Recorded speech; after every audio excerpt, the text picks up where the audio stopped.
हिंदू जन जागरण के क्रम में सकल हिंदू समाज के द्वारा आयोजित हिंदू सम्मेलन का आयोजन अंबेडकर बस्ती मोहतसिमगंज प्रयागराज में किया गया, जिसमें कार्यक्रम के मुख्य वक्ता विजय जी अधिवक्ता उच्च न्यायालय और धर्म जागरण प्रमुख प्रयागराज विभाग ने अपने उद्बोधन में कहा, प्रभु श्री राम के बुराई पर अच्छाई पर विजय, रावण के भाई विभीषण द्वारा धर्म का मार्ग चुनने और प्रभु श्री राम द्वारा रावण से संसार को मुक्ति। विजय के बाद प्रभु श्री राम से कहा गया राजगद्दी संभाले, वाल्मीकि रामायण में कहा गया है, उन्होंने कहा नहीं भरत मेरी राह देख रहा होगा, मेरी मातृभूमि जननी जन्मभूमिश्च स्वर्गात्पि गरीयसी।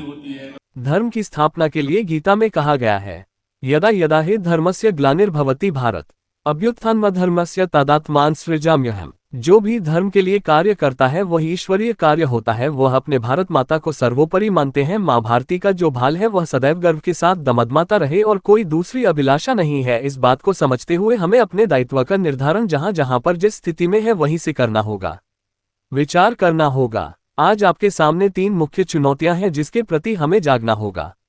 पहली चुनौती है धर्मांतरण। हमारी बस्तियों में लोग पैसा लेकर एजेंट घूम रहे हैं, पैसा लेकर धर्मांतरण करवाया जा रहा है। बताइए, जब इस तरह से निरंतर घटते हम एक दिन कहां पहुंचेंगे? कल्पना करके ही सोच लीजिए, जो भविष्य के सपने हम देख रहे हैं अपने आगे आने वाली पीढ़ी के लिए, वह तो मिट्टी में मिलेंगे कि नहीं मिलेंगे?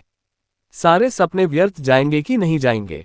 आपका आज का वर्तमान का परिश्रम किस दिन काम आएगा? इसलिए हम बड़े भाग्यशाली हैं कि इस कालखंड में जी रहे हैं। हमें अपने कर्तव्य का निर्वहन इसलिए भी करना चाहिए कि हमारी अगली आगे आने वाली पीढ़ी सुरक्षित रहे, संवर्धित रहे, अपने त्योहारों को निर्विघ्न रूप से बना पावे। तो पहले जो समस्या है धर्मांतरण की, तो हमें अपने आस पड़ोस कहीं धर्मांतरण हो रहा है तो हमें उसके लिए सावधान होना पड़ेगा, क्योंकि बटेंगे तो कटेंगे निश्चित रूप से। यह मैं नहीं कह रहा हूँ, ये डॉक्टर बाबा साहब डॉक्टर भीमराव अंबेडकर जी ने जब हिंदू धर्म छोड़ा था, किसी अन्य धर्म को उन्होंने स्वीकार नहीं किया था, बौद्ध धर्म को स्वीकार किया था। बौद्ध धर्म सनातन धर्म ही है, उससे कहीं भी नहीं है। आप छोटी सी कोई पूजा करे, बड़ी पूजा करे, पंडित जी कहते हैं बौद्धावतारे वर्तमाने भगवान बुद्ध नारायण है, इसलिए अपने कर्तव्य का निर्धारण करना पड़ेगा। दूसरी चुनौती है घुसपैठ। हमारे संस्कृति, संसाधन, आर्थिक, सामाजिक चीजों को नष्ट करने के लिए प्रयास किया गया, उसके लिए हमें सावधान रहना पड़ेगा। कार्यक्रम के मुख्य अतिथि आत्माचार्य डॉक्टर कृष्ण योग गुरु विश्व योग परिषद ने अपने उद्बोधन में कहा गया, जो भी व्यक्ति जिस भी कार्य में जुड़ता है वह सेवा भाव से जुड़ता है, अपने कार्य को ही पूजा मानता है। धर्म के प्रत्येक कार्यक्रमों का मूल उद्देश्य जन जागरण ही है। तारांकन कार्यक्रम की अध्यक्षता कर रहे होटल व्यवसायी ज्ञानेश जी ने कहा, हम अपनी व्यवसाय के माध्यम से बाहर से आए हुए लोगों को विरासत संस्कृति के प्रतीक को दिखाने और बताने महत्वपूर्ण भूमिका निभाते हैं। कार्यक्रम उपस्थित प्रमुख मातृशक्ति के रूप में अध्यापिका नीलू जी ने कहा कि महिलाएं सनातन संस्कृति को आगे बढ़ाने में महत्वपूर्ण भूमिका निभाती है। तारांकन कार्यक्रम का संचालन श्री सतीश जी भाग बौद्धिक प्रमुख प्रयाग दक्षिण ने किया। कार्यक्रम का समापन भारत माँ की आरती के साथ हुआ था। उपस्थित प्रमुख लोगों में मनोज जी भाग कार्यवाह प्रयाग दक्षिण, सतीश जी शिवाजी नगर, केशव नगर के सभी स्वयंसेवक, अम्बेडकर बस्ती के स्थानीय लोग उपस्थित रहे। सांस्कारिक व्यक्ति मानते हैं।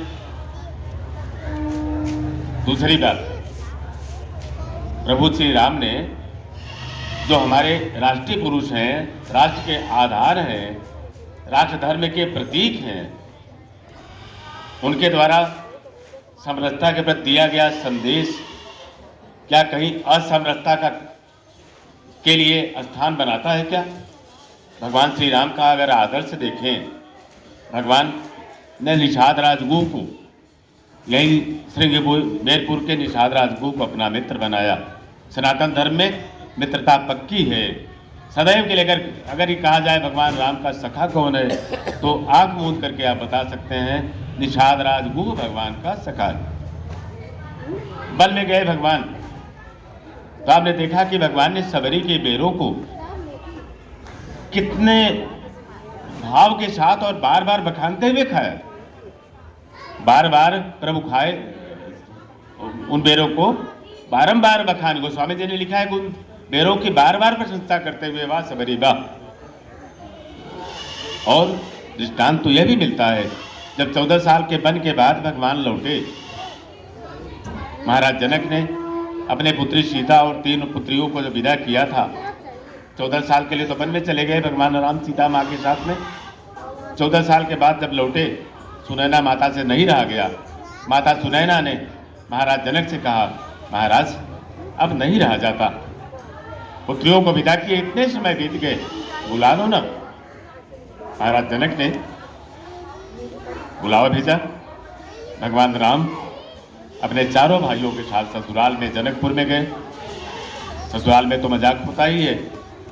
सखियों ने मजाक करने के लिए दो तरह का भोजन बनाया, एक तो अपने हाथ से बनाया और दूसरा सीता माता के हाथ से बनवाया। दोनों भोजन भगवान के सामने परोसे गए। सखियों ने पूछा, राघव भोजन को चखो और बताओ ये वाला भोजन अच्छा है कि ये वाला भोजन है अच्छा है। भगवान ने चखा। अगर ये कहे कि सखियों के हाथ का बना हुआ भोजन अच्छा है तो मर्यादा पुरुषोत्तम है, झूठ बोलेंगे। भला झूठ क्यों बोले? और एक तरफ सीता माता ने जो भोजन बनाया, महालक्ष्मी है, उनके हाथ का भोजन बनाया हुआ किसी अन्य स्त्री के हाथ का के भोजन के बराबर क्या तुलना हो सकता है? भगवान ने सीता माता का भी भोजन चखा और सखियों के हाथ का भी भोजन बनाया हुआ चखा, लेकिन अब बोले क्या, मौन है। सखियां बार बार पूछ रही हैं, बताओ ना राघव ये वाला भोजन अच्छा है कि ये वाला भोजन अच्छा है। भगवान देखे कि ये भोजन कहूँ तो सखियों का हाथ का भोजन बना है तो झूठ बोल रहा हूँ, अगर सीता के हाथ का भोजन बताऊं कि हाँ अच्छा है तो ससुराल में भी पत्नी का पक्ष ले रहा हूं। दोनों तरफ से मेरी हंसी ही होगी, इसलिए भगवान राम चुप। एक सखी ने कहा, ये क्या बताएंगे, इन्हें राजभोग का स्वाद भला क्या पता, इन्हें तो सबरी के बेर पसंद है। जब सबरी का नाम लिया, सबरी के बेर का नाम लिया, भगवान राम की आंखों से आंसू चूने लगे। हाँ सखी तू ठीक कहती है, इन दोनों भोजन से अच्छा सबरी का भोजन है। ये हमारे राष्ट्र पुरुष हैं, उन्हें के बताए मार्ग का हम अनुसरण करने का प्रयास करते हैं, जीवन को धन्य करने के लिए कहाँ असमरसता है।